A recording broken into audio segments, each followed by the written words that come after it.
So now let's start chapter number first, chemical reaction and equation. First क्या है chemical reaction. Chemical reaction क्या होती है? जिसके अंदर क्या है, किसी भी सब्सटेंस में कोई भी चेंज आना और नया सब्सटेंस फॉर्म हो जाना। जैसे कि आयरन अगर वाटर के साथ या स्टीम के साथ रिएक्ट करके आयरन ऑक्साइड बना देता है, ठीक है। तो केमिकल रिएक्शन का मतलब क्या है कि कोई चेंज आकर और नया सब्सटेंस फॉर्म होना, उसी को बोलते हैं केमिकल रिएक्शन। तो आप सिर्फ ये रिएक्शन नहीं बता सकते, आप ये भी लिख सकते हो कि जब कोयल को अगर in the presence of oxygen में आपने बर्न किया तो वो फॉर्म कर देता है CO2।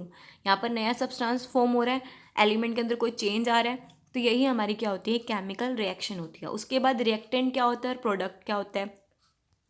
जो भी एरो के कोई भी रिएक्शन हो उसके बीच में जो एरो है, एरो के लेफ्ट हैंड साइड पे जो भी होगा उसे हम बोलते हैं रिएक्टेंट, ठीक है। और ये हमारी केमिकल रिएक्शन का एक पार्ट होते हैं। रिएक्टेंट के अंदर जितने भी एलिमेंट होंगे या कंपाउंड होंगे वो आपस में मिलकर एक नया सब्सटेंस फॉर्म करते हैं जिसको बोलते हैं प्रोडक्ट। और वो प्रोडक्ट जो होता है वो एरो के राइट हैंड साइड पे राइट किया जाता है। जैसे कि अब यहाँ पर देखो कि रिएक्टेंट क्या है। जो भी सब्सटेंस जो केमिकल रिएक्शन का पार्ट होते हैं उन्हें रिएक्टेंट कहा जाता है। जैसे कि इस रिएक्शन में जिंक और H2SO4 है, जिंक और H2SO4 आपस में मिलकर फॉर्म कर रहे हैं यहाँ पर एक प्रोडक्ट, जैसे कि ZnO4 प्लस में H2। ये एरो के इस साइड है लेफ्ट हैंड साइड, तो इसे रिएक्टेंट कहा जाता है। और एरो के इधर है जो राइट हैंड साइड पे, ये क्या होते हैं, प्रोडक्ट होते हैं। नेक्स्ट है आपका how do we came to know. आपको कैसे पता लगेगा कि यहाँ पर रिएक्शन हुई है।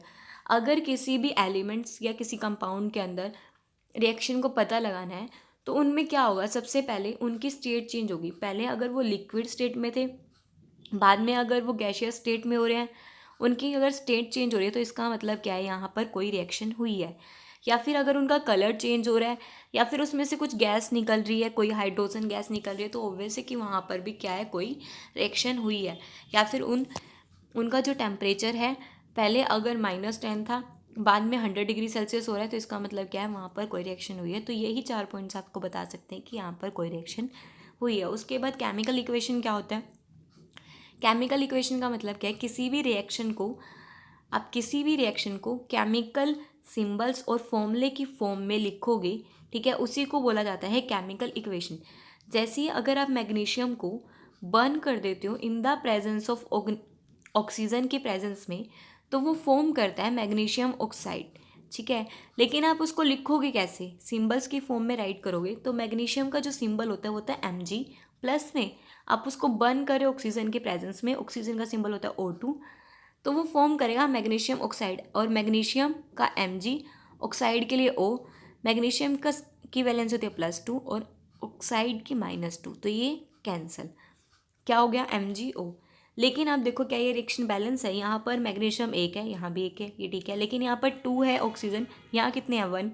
अगर हम यहाँ 2 लगा दें तो अब मैग्नीशियम भी 2 हो गए, तो यहाँ भी 2 लग जाएगा। अब ये हमारी रिएक्शन जो है बैलेंस हो गई, 2 Mg 2 Mg, ठीक है। और यहाँ हमारे क्या हो गए, ऑक्सीजन 2 तो 2।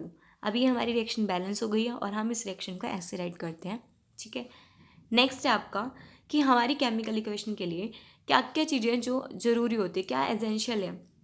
It must represent a chemical change. ये हमें क्या रिप्रेजेंट करता है कि यहाँ पर कोई चेंज हुआ है, कोई रिएक्शन हुई है।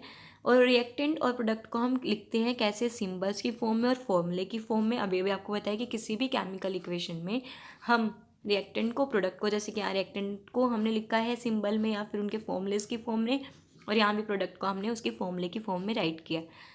फिर उसके बाद जैसे मैंने अभी आपको बताया कि total number of atom of each element must be same on both the side of equation. यानी कि ये Mg क्या है, हमारा एक एटम, यानी ये हमारा एक एलिमेंट है, ठीक है। और ये इन्होंने ये कहा है कि यहाँ पर मैग्नीशियम के कितने हैं, 2 एटम्स है ना, तो इधर भी 2 होने चाहिए, ठीक है, इक्वल होने चाहिए। लेफ्ट हैंड साइड में जितने हैं इक्वल होने चाहिए राइट हैंड साइड में, यही एक बैलेंस इक्वेशन है। अगर यहाँ पर मैग्नीशियम एक है, ठीक है, मैग्नीशियम के एक एटम है और यहाँ 2 है, तो ये बैलेंस नहीं होती। तो कोई भी केमिकल इक्वेशन हो उसके अंदर लेफ्ट साइड में भी एलिमेंट के एटम सेम होने चाहिए और राइट साइड में भी, ठीक है।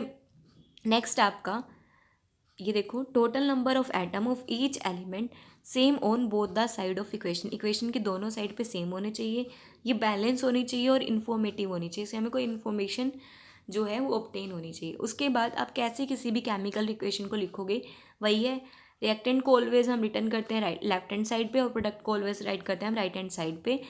जो फॉर्मूलेज होते हैं, the formulae symbols of various reactant are separated by plus sign, the formulae of product are also separated by plus sign.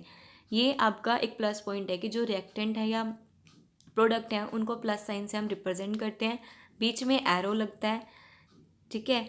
उसके बाद एक इन्होंने रिएक्शन बताई कि अगर सिल्वर नाइट्रेट रिएक्ट करेगा सिल्वर क्लोराइड के साथ तो ये हमें सिल्वर क्लोराइड प्लस में सोडियम नाइट्रेट देता है। अब देखो, सिल्वर नाइट्रेट है, सिल्वर नाइट्रेट का फॉर्मूला क्या होता है, प्लस में सोडियम क्लोराइड के साथ जब ये रिएक्ट करते हैं तो ये हमें देगा। और ये रिएक्शन आप बिना अगर इसको वीडियो को पॉज करके खुद से भी कर सकते हो।